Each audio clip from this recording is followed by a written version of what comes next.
구독, 좋아요. 알람 설정 많이 많이 눌러주세요.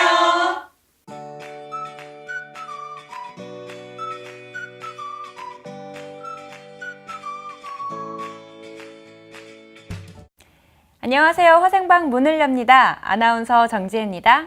화장품 비평가 최지연입니다. 네, 오늘도 지연님이 아주 흥미로운 주제를 가지고 오셨는데요. 바로 화장품 속 알레르기 유발 성분입니다. 사실 저도 이것 때문에 이 화장품 구입할 때 고민한 적이 있어요. 마음에는 드는데 사람들이 이제 리뷰를 보니까 알레르기를 유발하는 이 성분이 들어있다. 이런 것들이 위험하다. 이런 말들이 있어서 구매를 포기한 적이 몇 번 있는데 그때 제가 이걸 포기하길 잘한 거겠죠? 제가 한번 물어볼게요. 네네. 예, 지혜 씨는 어떤 식품이나 물질에 알레르기가 있나요? 아니요, 저는 다행히도 이 음식에 알레르기가 없어서 다 잘 먹어요.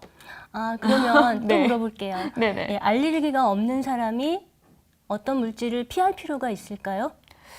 글쎄요, 굳이 알레르기 때문에 피할 필요는 없죠. 그렇죠? 네네. 예, 그러니까 알레르기가 없는 사람은 알레르기 유발 물질을 네. 피할 필요가 없죠. 예. 네, 아주 명확한데요. 네. 네. 이렇게 알레르기가 없다면 굳이 피할 필요가 없다. 이게 네. 정답이 맞겠네요. 예, 제가 네. 식품에 비교해서 설명을 해드릴게요. 네. 땅콩이 알레르기를 유발하는 물질로 잘 알려져 있는데 네. 아무도 땅콩을 다 피하라 이런 말은 하지 않아요. 예. 맞아요. 복숭아, 콩, 새우도 마찬가지예요. 알레르기가 없는 사람들은 이런 식품을 피할 필요가 없습니다. 알레르기가 있는 사람만 피하면 되죠. 그리고 알레르기가 없는 사람들은 오히려 맛있게 먹고 즐길 수 있습니다. 네, 무슨 말인지 명확히 알겠는데요. 근데 저도 그렇고 많은 사람들이 왜 이 화장품 알레르기 유발 성분이 들어있다 이런 말에 그렇게 겁을 먹을까? 지연님 말씀을 듣고 나서 보니까 전혀 겁먹을 일이 아니다라는 생각이 드는데 그래도 이 알레르기를 잘 일으키는 성분이 화장품 속에 들어있다고 하면 구입이 망설여지는 거는 사실이죠. 예. 네. 그게 당연한 반응이에요. 네. 왜냐하면 인간은 본래 위험을 피하려고 하는 본능이 있거든요. 네. 식품은 친숙한 이름을 가지고 있는 천연물질이고 우리가 늘 어렸을 때부터 먹어왔기 때문에 알레르기 유발 식품이다라는 말을 들어도 그렇게 큰 느낌이 없어요. 더 익숙해지니까요. 예, 그렇죠. 네. 그런데 화장품 성분은 낯선 화학명을 가진 그 화학 성분이고 그래서 매우 예민하게 반응하게 되어 있어요. 사람들이 담배나 술은 1군 발암물질이라는 말을 들으면서도 그걸 되게 즐겨서 마시고 피죠. 그렇지만 네. 물속에 조금 들어있는 일사다이옥산이나 프탈레이트에 대해서 들으면 굉장히 두려움을 가져요. 사실 암 발병에 더 큰 영향을 주는 것은 담배와 술인데도 불구하고 우리가 더 두려워하는 것은 화학물질이죠. 이처럼 우리는 화학물질, 낯선 이름을 가진 화학물질에 더 예민한 반응을 보입니다. 네, 그렇군요. 그러면은 오늘 이 지연님의 얘기를 들으면서 화장품 속의 알레르기 유발 물질에 대한 우리의 두려움을 조금은 덜어낼 수 있겠다. 네. 네, 그런 생각이 드는데요. 먼저 알레르기 유발 성분, 이게 리스트가 있다고 들었어요. 네, 어떻게, 누가 만든 걸까요? 예, 처음 만든 건 유럽연합이에요. 꽤 네. 오래전에, 그러니까 한 2003년 정도에 만들었어요. 10년도 더 됐네요. 예. 네. 그때 그 배경을 잠깐 설명하자면 유럽의 그 시민단체에서 화장품 안전에 대해서 좀 더 꼼꼼하게 봐달라고 하는 강력한 요청이 있었어요. 그래서 유럽연합의 화장품 안전과학위원회가 그 위험한 성분이 무엇인지 또 꼼꼼하게 들여다보았는데 사실 위험한 성분이 별로 없었어요.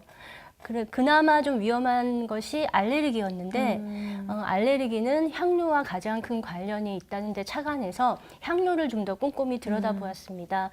향료와 에센스 오일에 가장 많이 쓰이는 26가지 향기 분자들 네. 그것들을 지정을 하였고 그것을 알레르기 유발 물질로 지정하고 성분표에 반드시 표시하도록 의무화하였습니다. 네, 그러면 유럽연합이 만든 거를 우리나라에서도 도입돼서 활용을 하고 있는 걸까요? 예, 맞습니다. 원래 그 화장품 산업이라는 게 세계 교육이 굉장히 활발하기 때문에 네. 거의 그 화장품 관련 법이 글로벌로 통일돼 있다고 볼 수 있어요. 네. 왜냐하면 각 나라들이 수입과 수출을 그러니까요. 활발히 하는데 이게 규정이 너무 다르면 그때마다 갈등이 많고 할 네, 일이 맞아요. 너무 많으니까 네.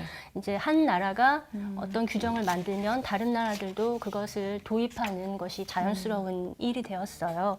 우리나라도 화장품 수출이 본격화된 아마 2015년 아니면 2016년일 거예요. 그때 이 유럽연합의 알레르기 유발 물질 이걸 가져와서 착향제 구성 성분 중 기재 표시 권장 네. 성분으로 발표를 했습니다. 식약처가.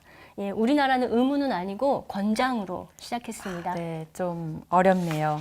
그러니까 유럽연합이 시작한 제도를 식약처가 그대로 가져와서 이제 권장 사항으로 만들었고, 네. 네, 그리고 그때부터 우리나라도 알레르기 유발 성분을 표시하기 시작한 거다. 이렇게 이해하면 될까요? 예, 잘 이해하셨어요. 네. 예, 한 가지 덧붙이고 싶은 건 최근 식약처가 이것을 의무 규정으로 바꾸기로 결정했어요. 아직은 권장 사항이지만 내년부터는 의무 규정으로 바뀌어서 반드시 표시해야 합니다.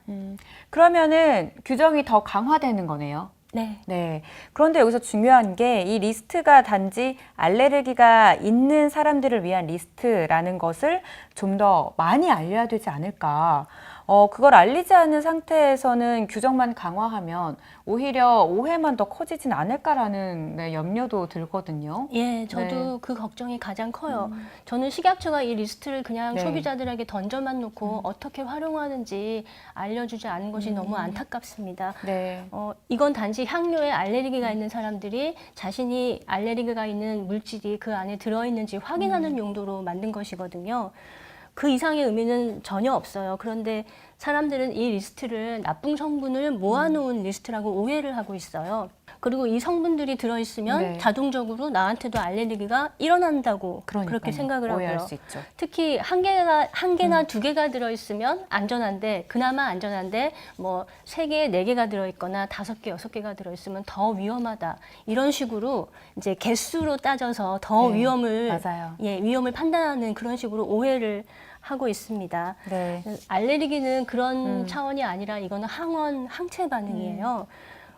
그러니까 특정 물질을 인체가 항원으로 인식하고 그에 대한 그 항체를 만들면 그로 인해서 피부에 발진이 일어나는 게 알레르기의 원리이죠.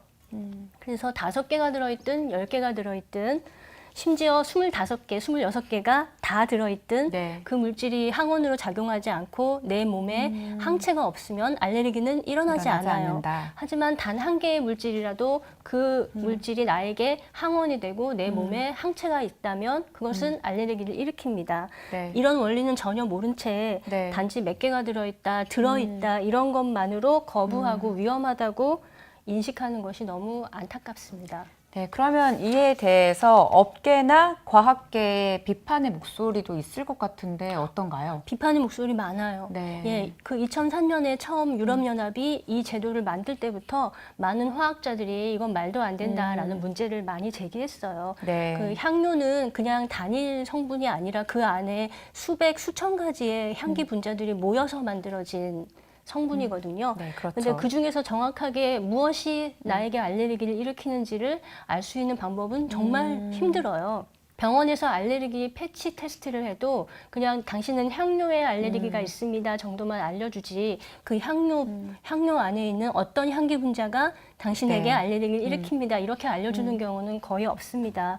그래서 저는 이 리스트가 실질적으로 소비자에게 큰 도움이 된다고 생각하지 않아요.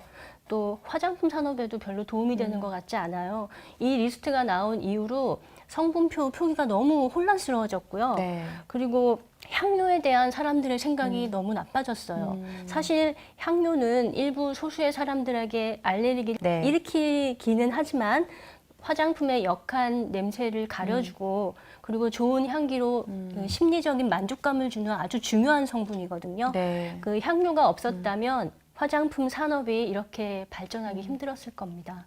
네, 맞습니다. 정말 리스트만 그냥 던져주는 것이 아니라 정확한 쓰임새를 알리는 것이 조금 더 필요할 것 같다라는 생각이 드는데요. 마지막으로 지연님, 이 알레르기 유발 성분에 대해서 하고 싶은 말이 있다면 네. 한 번 더 시원하게 한번 해주시죠. 네. 네. 현재 유럽연합은 이 26가지 알레르기 유발 물질을 90가지로 확장하려고 맞네요. 하는 예, 네. 개정안을 이미 발안을 했어요. 네. 예. 이 법안이 통과되면은 결국은 한국도 다른 나라도 같이 따라갈 수밖에 없습니다.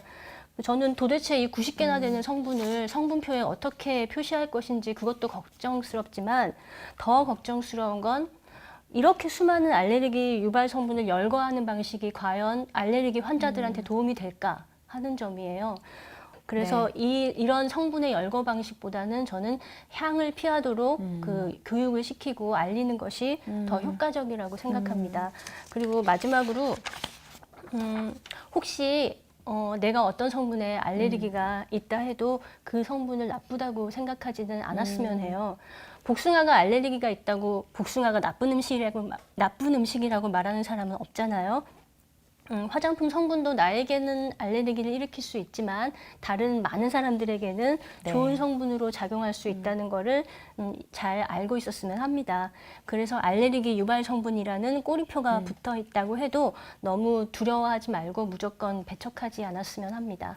네, 오늘도 어려운 내용을 이렇게 흥미롭게 풀어주셨는데 시청자분들도 많은 도움이 되셨을 것 같아요. 그렇다면 좋아요와 구독 많이 눌러주시고 네, 다음 시간에도 좋은 소식으로 찾아뵙도록 하겠습니다. 고맙습니다. 감사합니다.